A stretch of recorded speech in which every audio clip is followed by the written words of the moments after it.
L'Occident doit beaucoup à l'islam ou c'est exagéré? La médecine, les mathématiques, dont l'astronomie faisait alors partie, il n'y avait pas d'astrophysique, la botanique, enfin des quantités de sciences comme ça, étaient dans le monde islamique beaucoup plus développées que dans ce que nous appelons maintenant l'Europe. Les œuvres d'Aristote avaient été traduites, il les commentait, il les prolongeait, éventuellement il les critiquait. Bon, le niveau, disons, de civilisation du monde islamique était nettement plus élevé que celui de l'Europe à l'époque. Bon, tout musulman considère que l'islam est la parole de Dieu, enfin même la dictée de Dieu.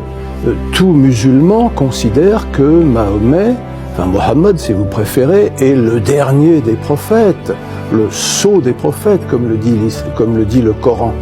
Si vous ne croyez pas ça, vous êtes, disons, de culture musulmane. Les gens que nous appelons islamistes, avec une nuance péjorative, se considèrent eux-mêmes comme les vrais musulmans. Et ils reprochent aux autres d'être des tièdes, des lâches, vendus à l'Occident, enfin bon, toutes sortes de choses.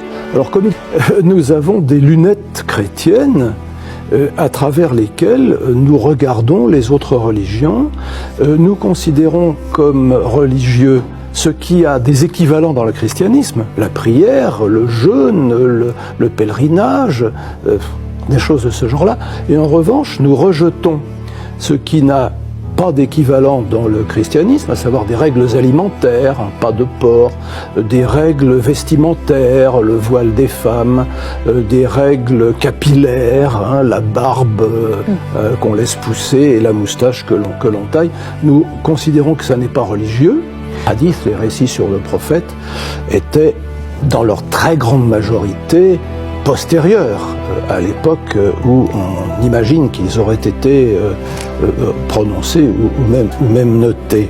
Le Coran vous explique très bien ce que c'est que le christianisme. C'est des gens qui ont 3 dieux, c'est des gens qui adorent à côté de Dieu Jésus et sa mère, peut-être Marie, peut-être l'Esprit Saint, ça on ne sait pas trop de quoi il s'agit. Et de toute façon, ce sont des gens qui ont raté le coche.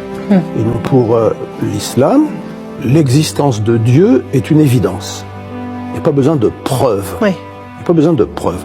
Il suffit de regarder les beautés de la nature et puis le miracle qui est censé constituer le Coran pour se convaincre que ça ne peut venir que de Dieu.